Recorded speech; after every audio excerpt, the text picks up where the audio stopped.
accounts of insurance companies. ഇന്ന് നമ്മൾ ഈ വീഡിയോയിൽ എക്സ്പ്ലെയിൻ ചെയ്യാൻ പോകുന്നത് ഇൻഷുറൻസ് കമ്പനിയുടെ ഫൈനൽ അക്കൗണ്ട്സ് റവന്യൂ അക്കൗണ്ട്സിൽ വരുന്ന അഡ്ജസ്റ്റ്മെന്റ്സ് ആണ്.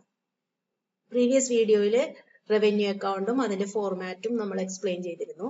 അപ്പൊ ഈ വീഡിയോയിൽ അതിൽ നമ്മൾ പ്രീമിയം വരുന്നു, കമ്മീഷൻ വരുന്നു, അങ്ങനെയുള്ള അഡ്ജസ്റ്റ്മെന്റുകൾ ഉണ്ടായിരുന്നു. ആ അഡ്ജസ്റ്റ്മെന്റുകളാണ് ഈ വീഡിയോയിൽ എക്സ്പ്ലെയിൻ ചെയ്യാൻ പോകുന്നത്. Special terms accounting treatment. അപ്പോൾ നമ്മുടെ റവന്യൂ അക്കൗണ്ടിൽ വരുന്ന അല്ലെങ്കിൽ ഇൻഷുറൻസ് കമ്പനി റിലേറ്റഡ് ആയിട്ട് നമുക്ക് പ്രോബ്ലം ചെയ്യാൻ വേണ്ടി വരുന്ന സ്പെഷ്യൽ ടേംസ് ആണ്. First one premium. പ്രീവിയസ് വീഡിയോയിൽ എക്സ്പ്ലെയിൻ ചെയ്യുമ്പോൾ നമ്മൾ പറഞ്ഞിരുന്നു പ്രീമിയം എന്നതാണ് കമ്പനിക്ക് കിട്ടുന്ന ഏറ്റവും വലിയ ഇൻകം എന്ന് പറയുന്നത്. So it is a consideration received by the insurer for bearing the risk of loss. അപ്പൊ റിസ്ക് ഓഫ് ലോസ് ഏറ്റെടുക്കുന്നതിന് അല്ലെങ്കിൽ ഇൻഷുർഡിന് ഇവന്റ് ഉണ്ടായി കഴിയുമ്പോൾ ക്ലെയിം കൊടുക്കുന്നതിന് പകരമായിട്ട് ആ ഒരു ഇവന്റ് ഏറ്റെടുക്കുന്നതിന് പകരമായിട്ട് കിട്ടുന്ന ഒരു കൺസിഡറേഷൻ അല്ലെങ്കിൽ ഇൻഷുറർ വാങ്ങുന്ന കൺസിഡറേഷനെയാണ് പ്രീമിയം എന്ന് പറയുന്നത്. It is a main source of income and thus credited to revenue account. Insurance കമ്പനിയുടെ പ്രധാനപ്പെട്ട ഇൻകം പ്രീമിയം ആണ്, അതുകൊണ്ട് റവന്യൂ അക്കൗണ്ടിൽ ഇൻകം ആയിട്ട് ക്രെഡിറ്റ് ചെയ്യുന്നു. ഇനി എങ്ങനെയാണ് ഫിനാൻഷ്യൽ സ്റ്റേറ്റ്മെന്റ്സിൽ ഇതിന്റെ ഡിസ്ക്ലോഷർ വരുന്നത്? പ്രീവിയസ് വീഡിയോയിൽ പറഞ്ഞിരുന്നു ഫിനാൻഷ്യൽ സ്റ്റേറ്റ്മെന്റ്സ് എന്ന് പറയുന്നത് റവന്യൂ അക്കൗണ്ട് അഥവാ ടെക്നിക്കൽ അക്കൗണ്ട് അല്ലെങ്കിൽ policyholders account, then profit and loss account, balance sheet, ഇതാണ് ഫിനാൻഷ്യൽ സ്റ്റേറ്റ്മെന്റ്സ് എന്ന് പറയുന്നത്.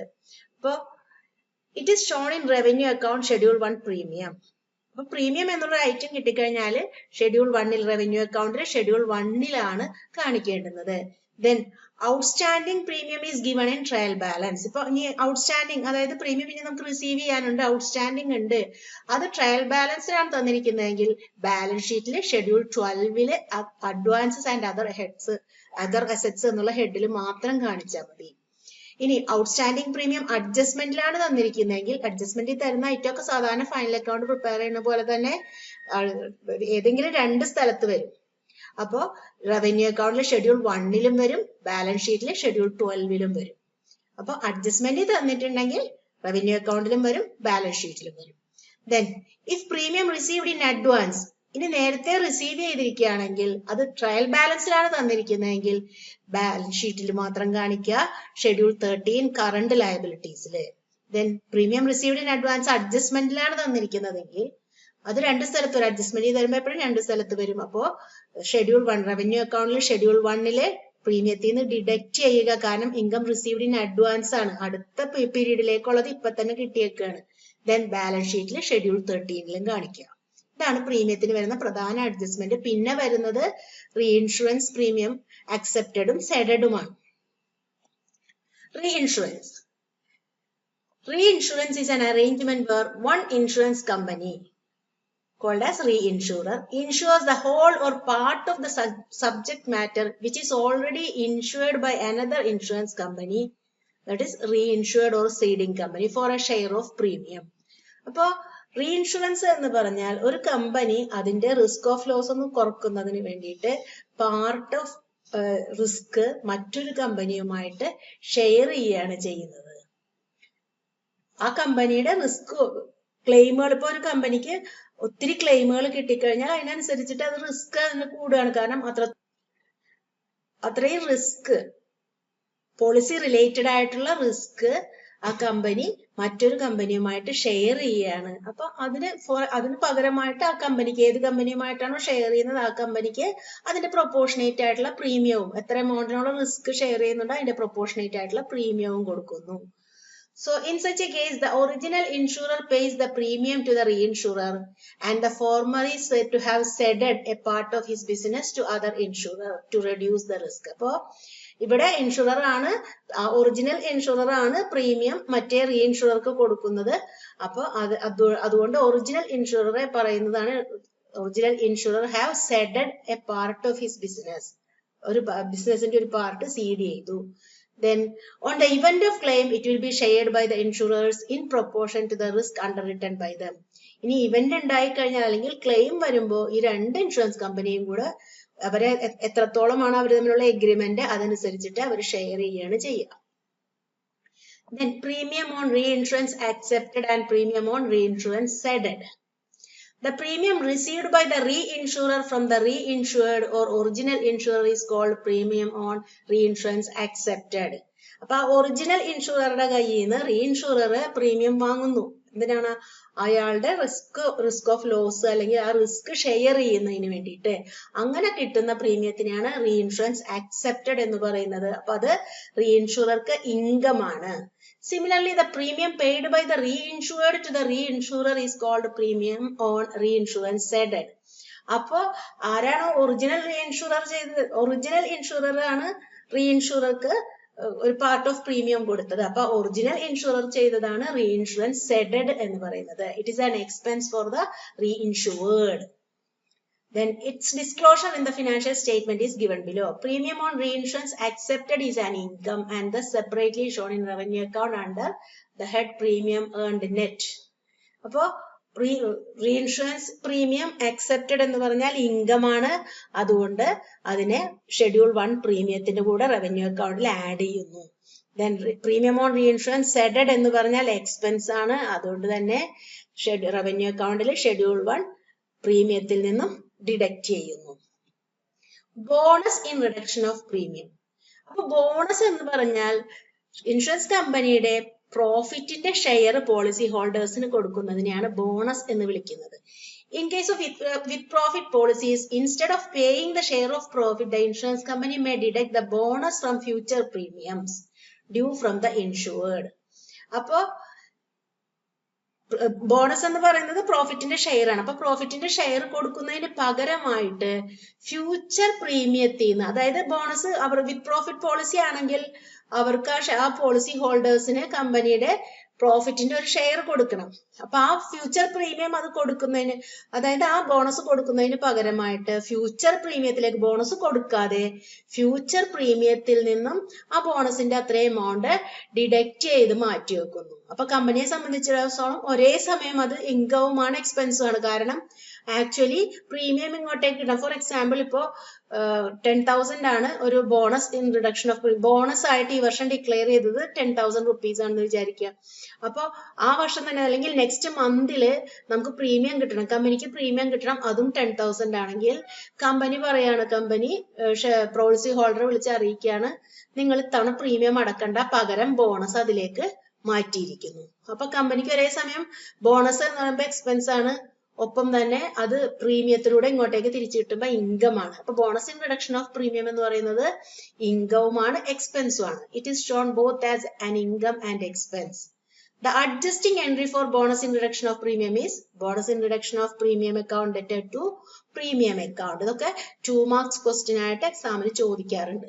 Then financial statements എങ്ങനെയാണ് ഇത് ഡിസ്ക്ലോസ് ചെയ്യുന്നത്? ട്രയൽ ബാലൻസിലാണ് തന്നിരിക്കുന്നതെങ്കിൽ bonus in reduction of premium trial ബാലൻസിലാണ് തന്നിരിക്കുന്നതെങ്കിൽ നമ്മൾ ഷെഡ്യൂൾ 4 ബെനിഫിറ്റ്സ് പെയ്ഡ് റവന്യൂ അക്കൗണ്ടിൽ 4 ഷെഡ്യൂളാണ് പ്രീവിയസ് വീഡിയോയിൽ എക്സ്പ്ലെയിൻ ചെയ്തിരുന്നു. അതിൽ ബെനിഫിറ്റ്സ് പെയ്ഡിൽ നമ്മൾ കാണിക്കുകയാണ് ചെയ്യുക. ഒന്നുകിൽ ബെനിഫിറ്റ്സ് പെയ്ഡ് ചേർത്ത് കാണിക്കാം, അല്ലെങ്കിൽ അതിന്റെ താഴെ കാണിച്ചാലും മതി. ദെൻ ഇനി അഡ്ജസ്റ്റ്മെന്റിലാണ് തന്നിരിക്കുന്നതെങ്കിൽ അഡ്ജസ്റ്റ്മെന്റിൽ തരുമ്പോൾ നമുക്ക് 2 സ്ഥലത്ത് എവിടെയെങ്കിലും വരണം. അപ്പൊ ഒന്ന് ഷെഡ്യൂൾ 1 പ്രീമിയത്തിന്റെ കൂടെ ആഡ് ചെയ്യുന്നു. ദെൻ ഷെഡ്യൂൾ 4 ബെനിഫിറ്റ്സ് പെയ്ഡില് അതിന്റെ കൂടെയും ആഡ് ചെയ്തു, അല്ലെങ്കിൽ ബെനിഫിറ്റ്സ് പെയ്ഡ് ആയിട്ട് കാണിക്കുന്നു, അല്ലെങ്കിൽ ബെനിഫിറ്റ്സ് പെയ്ഡിന്റെ താഴെ കാണിക്കുന്നു. Then calculation of premium to be credited to revenue account. അപ്പൊ നമുക്ക് നെറ്റ് പ്രീമിയം കണ്ടുപിടിക്കാൻ ഇപ്പൊ നമ്മൾ അഡ്ജസ്റ്റ്മെന്റ്സ് ഒക്കെ പറഞ്ഞു, ഔട്ട്സ്റ്റാൻഡിംഗ് പ്രീമിയം ഉണ്ടായാൽ, പ്രീമിയം റിസീവ്ഡ് ഇൻ അഡ്വാൻസ് ഉണ്ടായാൽ എന്ത് ചെയ്യണം എന്ന് പറഞ്ഞു. അപ്പൊ ആ അഡ്ജസ്റ്റ്മെന്റ്സ് നമുക്ക് എക്സാമിന് ചോദിക്കാറുണ്ട്. അപ്പൊ അത് നമുക്ക് നോക്കാം. പ്രീമിയം എങ്ങനെയാണ് അതിന്റെ ഫോർമാറ്റ് വരുന്നത്? Premium received during the year, ഈ വർഷം കിട്ടിയ പ്രീമിയം നീ എന്തൊക്കെ ആഡ് ചെയ്യണം? Outstanding at the end of year, ഈ വർഷം അവസാനം ഔട്ട്സ്റ്റാൻഡിംഗ് ഉണ്ടെങ്കിൽ അത് ഈ വർഷം കിട്ടേണ്ടതായിരുന്നല്ലോ, അപ്പൊ അതുകൊണ്ട് അത് ആഡ് ചെയ്യണം. Received in advance at the beginning of the year, ഈ വർഷം തുടങ്ങുമ്പോൾ റിസീവ്ഡ് ഇൻ അഡ്വാൻസ് എന്ന് പറഞ്ഞാൽ 1/4 നമ്മുടെ അക്കൗണ്ടിങ് ഇയർ തുടങ്ങുന്നത്, 1 ഏപ്രിലിനാണ്. അപ്പൊ received in advance on that date എന്ന് പറഞ്ഞാൽ അത് ഈ വർഷത്തെ കൺസേൺഡ് ഇയറിലേത് തന്നെയാണ്. അപ്പൊ അതുകൊണ്ട് അത് ആഡ് ചെയ്യണം. Then reinsurance premium received or accepted ഉണ്ടെങ്കിൽ ആഡ് ചെയ്യണം. Bonus in reduction of premium ഉണ്ടെങ്കിൽ അതും ആഡ് ചെയ്യുക. ദെൻ ലെസ് ചെയ്യേണ്ടുന്ന items outstanding at the beginning of the year, അതായത് കഴിഞ്ഞ വർഷം എൻഡിൽ എന്ന് പറഞ്ഞാൽ നെക്സ്റ്റ് ഡേ ആണല്ലോ പുതിയ വർഷത്തിന്റെ തുടക്കം. അപ്പോൾ ഔട്ട്സ്റ്റാൻഡിംഗ് ഉണ്ടെങ്കിൽ അത് എന്താണ്? അത് കഴിഞ്ഞ വർഷം കിട്ടാനുള്ളതാണ്, അത് കഴിഞ്ഞ വർഷം റിലേറ്റഡ് ആയിട്ടാണ്. അപ്പൊ അതുകൊണ്ട് അത് ലെസ് ചെയ്യണം. Received in advance at the end of the year, നമ്മൾ പെർട്ടിക്കുലർ അക്കൗണ്ടിംഗ് ഇയറിന്റെ അവസാനം നമുക്ക് അഡ്വാൻസ് കിട്ടിയെന്ന് പറഞ്ഞാൽ it is related to next year. Next accounting year. അപ്പൊ അതുകൊണ്ട് അത് ലെസ് ചെയ്യണം. Reinsurance premium paid or ceded ഉണ്ടെങ്കിൽ അത് ലെസ് ചെയ്യണം. ഇതാണ് ഈ പ്രീമിയം ആണ് നമ്മൾ റവന്യൂ അക്കൗണ്ടിലേക്ക് ക്രെഡിറ്റ് ചെയ്യുന്നത്. അപ്പൊ നമുക്ക് എക്സാമിന് ക്വസ്റ്റ്യൻ ചോദിക്കാറുണ്ട്, 5 മാർക്സിനൊക്കെ ക്വസ്റ്റ്യൻ ചോദിക്കാറുണ്ട്. അപ്പൊ നമുക്കൊരു ക്വസ്റ്റ്യൻ നോക്കാം. From the following information calculate the amount of premium to be credited to revenue account. ഇവിടെ തന്നിരിക്കുന്നു 2017-18 premium received 20 lakhs, outstanding premium on 31/3/2018 അത് അക്കൗണ്ടിംഗ് ഇയർ അവസാനിക്കുമ്പോൾ 50,000, premium received in advance on നമ്മുടെ അക്കൗണ്ടിംഗ് ഇയർ അവസാനിക്കുമ്പോൾ at the end 1 lakh, outstanding premium on 1/4/2017 1/4/2017 എന്ന് പറഞ്ഞാൽ ഈ accounting year തുടങ്ങുമ്പോൾ നമ്മുടെ അക്കൗണ്ടിംഗ് ഇയർ 2017-18 ആണ്. അപ്പോ opening ഡേറ്റിലെ outstanding 1,50,000. Then premium received in advance on 1/4/2017 അതായത് അക്കൗണ്ടിംഗ് ഇയർ തുടങ്ങണ അന്ന് ബിഗിനിങ്ങിലെ റിസീവ്ഡ് ഇൻ അഡ്വാൻസ് എന്ന് പറഞ്ഞാൽ കറണ്ട് ഇയർ റിലേറ്റഡ് ആണ് 75,000. Bonus in reduction of premium 22,000. Then reinsurance premium of the year 2 lakh. അപ്പൊ നമുക്ക് ജസ്റ്റ് വെറുതെ റീഇൻഷുറൻസ് പ്രീമിയം എന്ന് മാത്രമേ തരുന്നുള്ളെങ്കിൽ സെഡഡ് ആണ് അവിടെ ഉദ്ദേശിക്കുന്നത്. നമുക്കപ്പോ ആദ്യം ചെയ്യേണ്ടുന്നത് ഡയറക്റ്റ് ബിസിനസ്സിൽ നിന്നുള്ളത് കണ്ടെത്തി. ഡയറക്റ്റ് ബിസിനസ് എന്ന് പറഞ്ഞാൽ അതേ സെയിം കമ്പനിയിൽ തന്നെ നടന്ന കാര്യങ്ങൾ. എന്നിട്ട് നമുക്ക് റീഇൻഷുറൻസിലേക്ക് കിടക്കാം. അതായത് സീഡ് ചെയ്തിട്ടുണ്ടെങ്കിലും അക്സെപ്റ്റ് ചെയ്തിട്ടുണ്ടെങ്കിലും അതും ചെയ്യാം. അപ്പൊ ഡയറക്റ്റ് ബിസിനസ്സിൽ നിന്ന് നമുക്ക് എത്ര കിട്ടി? Premium received during 2017-18 20 lakhs. ഇവിടെ തന്നിട്ടുണ്ട് 20 lakhs. Next add outstanding at the end 50,000. Outstanding premium on 31/3/2018 50,000. Then premium received in advance on 1/4/2017 നമ്മുടെ ഓപ്പണിംഗ് ഡേറ്റില് നമുക്ക് അഡ്വാൻസ് കിട്ടിയെന്ന് പറഞ്ഞാൽ നമുക്ക് ഇവിടെ ക്വസ്റ്റ്യൻ തന്നിട്ടുണ്ട്. ഓപ്പണിംഗ് ഡേറ്റില് 1/4/2017 received in advance 1/4/2017 75,000. അപ്പൊ നമുക്കത് ഈ വർഷത്തേക്കാണ്, കൺസേൺ അക്കൗണ്ടിംഗ് ഇയറിലേക്ക് തന്നെയാണ്, റിലേറ്റഡ് പീരീഡിലേക്ക് തന്നെയാണ്. അതുകൊണ്ട് അതും ആഡ് ചെയ്തു. അപ്പൊ നമുക്ക് 21,25,000 കിട്ടി. ദെൻ ഇനി ലെസ് ചെയ്യേണ്ടുന്നത് received in advance at the end of the year, അതായത് 31/3/2018 ആണ്. അത് തന്നെയാണ് നെക്സ്റ്റ് ഡേ ആണ് 1/4/2018. അപ്പൊ premium received on 1/4/2018, premium received on 31/3/2018 1 lakh. അതാണ് ഈ വർഷത്തെ നെക്സ്റ്റ് അക്കൗണ്ടിംഗ് ഇയറിലേക്ക് വരുന്നത്. അപ്പൊ നമ്മൾ അത് ഡിഡക്ട് ചെയ്യുന്നു. Then outstanding on 1/4/2017 outstanding at the beginning ഉണ്ട് 1,50,000. അപ്പൊ അതും ലെസ് ചെയ്യുന്നു. ഇത്രയും ചെയ്തപ്പോ നമുക്ക് ഡയറക്റ്റ് ബിസിനസ്സിൽ നിന്നുള്ള പ്രീമിയം എന്ന് പറയുന്നത് 18,75,000 കിട്ടി. ഇനി നമ്മൾ റവന്യൂ അക്കൗണ്ടിലാണ് റീഇൻഷുറൻസ് പ്രീമിയം സെഡഡും അക്സെപ്റ്റഡും അഡ്ജസ്റ്റ് ചെയ്യുന്നത്. അപ്പോ റവന്യൂ അക്കൗണ്ടിലേക്ക് വരുമ്പോൾ റവന്യൂ അക്കൗണ്ടിൽ എത്ര പ്രീമിയം ക്രെഡിറ്റ് ചെയ്യണം? പ്രീമിയം ഓൺ ഡയറക്റ്റ് ബിസിനസ് നമ്മളിവിടെ കണ്ടുപിടിച്ചു 18,75,000. ദെൻ റീഇൻഷുറൻസ് പ്രീമിയം എന്ന് മാത്രമേ തന്നിട്ടുള്ളൂ. അപ്പൊ അതുകൊണ്ട് ഇവിടെ നമുക്ക് ക്വസ്റ്റ്യനിൽ reinsurance premium of the year എന്ന് മാത്രമേ തന്നിട്ടുള്ളൂ. അപ്പൊ അത് സെഡഡ് ആണ്. അപ്പൊ അതുകൊണ്ട് നമ്മൾ അത് ലെസ് ചെയ്യുന്നു. Then bonus in reduction of premium ഉണ്ട്. നമുക്കിവിടെ bonus in reduction of premium 22,000. അപ്പൊ നമ്മൾ അത് ആഡ് ചെയ്യുന്നു. അപ്പൊ നമുക്ക് ടോട്ടല് റവന്യൂ അക്കൗണ്ടിൽ ക്രെഡിറ്റ് ചെയ്യേണ്ടുന്ന എമൗണ്ട് 16,97,000 കിട്ടും. ഇനി നെക്സ്റ്റ് അഡ്ജസ്റ്റ്മെന്റ് വരുന്ന ഐറ്റം കമ്മീഷൻ ആണ്. ഇൻഷുറൻസ് കമ്പനിക്ക് വരുന്ന പ്രധാനപ്പെട്ട എക്സ്പെൻസ് ആണ് ഏജന്റ്സിന് കൊടുക്കുന്ന കമ്മീഷൻ. ഇൻഷുറൻസ് കമ്പനിക്ക് പ്രധാനമായിട്ടും ബിസിനസ് ഉണ്ടാക്കി കൊടുക്കുന്നത് ഏജന്റ്സ് ആണ്. അപ്പോൾ കമ്മീഷൻ എന്നുള്ള എക്സ്പെൻസ് കാണിക്കുന്നത് റവന്യൂ അക്കൗണ്ടിലെ ഷെഡ്യൂൾ 2-ലാണ്. ദെൻ ഇതേപോലെ തന്നെ കമ്മീഷന്റെ കേസിലും റീഇൻഷുറൻസ് സെഡഡും ഉണ്ടാവും, അക്സെപ്റ്റഡും വരും. അപ്പൊ റീഇൻഷുറൻസ് സെഡഡ് വരുമ്പോ നമ്മള് ഡിഡക്ട് ചെയ്യണം. Reinsurance commission on reinsurance accepted വരുമ്പോ ആഡ് ചെയ്യണം. So commission on reinsurance ceded is an income and thus shown in schedule 2 as deduction from commission expense. Then commission on reinsurance accepted is an expense and thus shown in schedule 2 addition to commission expense. അപ്പൊ income ആവുമ്പോ നമ്മൾ commission എക്സ്പെൻസിൽ നിന്നും അത് deduct ചെയ്തു. Expense ആവുമ്പോ commission എക്സ്പെൻസിന്റെ കൂടെ add ചെയ്തു. ദെൻ ഔട്ട്സ്റ്റാൻഡിങ് ഉണ്ടെങ്കിൽ at the end of the ഇയറിൽ ഔട്ട്സ്റ്റാൻഡിങ് ഉണ്ടെങ്കിൽ അത് കമ്മീഷന്റെ കൂടെ ആഡ് ചെയ്യുക. ദെൻ ബിഗിനിങ്ങിലാണെങ്കിൽ outstanding at the beginning of the year ഉണ്ടെങ്കിൽ കമ്മീഷൻ എക്സ്പെൻസിൽ നിന്നും അത് ലെസ് ചെയ്യുക. നെക്സ്റ്റ് വരുന്നതാണ് ക്ലെയിംസ്. ക്ലെയിം എന്ന് പറയുന്നതും ഇതുപോലെ തന്നെ ഇൻഷുറൻസ് കമ്പനിയുടെ അടുത്ത ഒരു മേജർ എക്സ്പെൻസ് ആണ് ക്ലെയിം. ഏതെങ്കിലും ഇവന്റ് ഉണ്ടായാൽ ലൈഫ് ഇൻഷുറൻസ് ആണെങ്കിൽ either on maturity or death of the insured, അങ്ങനെ സംഭവിക്കുമ്പോൾ ഇൻഷുവേർഡിനോ അല്ലെങ്കിൽ നോമിനിക്കോ ക്ലെയിം എമൗണ്ട് കൊടുക്കണം. So claim refer to the amount due by the insurer to the insured who has suffered loss on account of an insured event. അപ്പൊ insured ഇവന്റിന്റെ പേരില് loss ഉണ്ടായത് കാരണം ഇൻഷുവേർഡിന് കൊടുക്കേണ്ടുന്ന എമൗണ്ടിനെയാണ് ക്ലെയിം എന്ന് പറയുന്നത്. ലൈഫ് ഇൻഷുറൻസിലാണെങ്കിൽ when a policy falls due for payment, എന്നാണോ policy പേയ്മെന്റിന് due ആവുന്നത് അന്നാണ് ക്ലെയിം കൊടുക്കേണ്ടി വരുന്നത്. എന്ന് പറയുന്നത് എന്നാണ് ഡ്യൂ ആവുന്നത് എന്ന് പറഞ്ഞാൽ either on the death of the insured or on the maturity of the policy. അപ്പൊ ലൈഫ് ഇൻഷുറൻസിൽ ക്ലെയിം കൊടുക്കേണ്ടുന്ന സമയം എന്ന് പറയുന്നത് ഒന്നുകിൽ death of the insured or maturity of the പോളിസിയാണ്. ദെൻ ക്ലെയിംസിനെ ക്ലാസിഫൈ ചെയ്തിട്ടുണ്ട്. ഇതൊക്കെ ഒന്ന് claims intimated, accepted and paid. അതായത് ക്ലെയിംസ് വന്നു, അവർ നമ്മളെ ഇന്റിമേറ്റ് ചെയ്തു, കമ്പനിയെ ഇന്റിമേറ്റ് ചെയ്തു, കമ്പനി അക്സെപ്റ്റ് ചെയ്തു, കൊടുത്തു. നെക്സ്റ്റ് വരുന്ന ആ ക്ലെയിം കംപ്ലീറ്റ് കഴിഞ്ഞു, ക്ലെയിം കൊടുത്തു കഴിഞ്ഞു. നെക്സ്റ്റ് വരുന്ന claims intimated, accepted but not paid.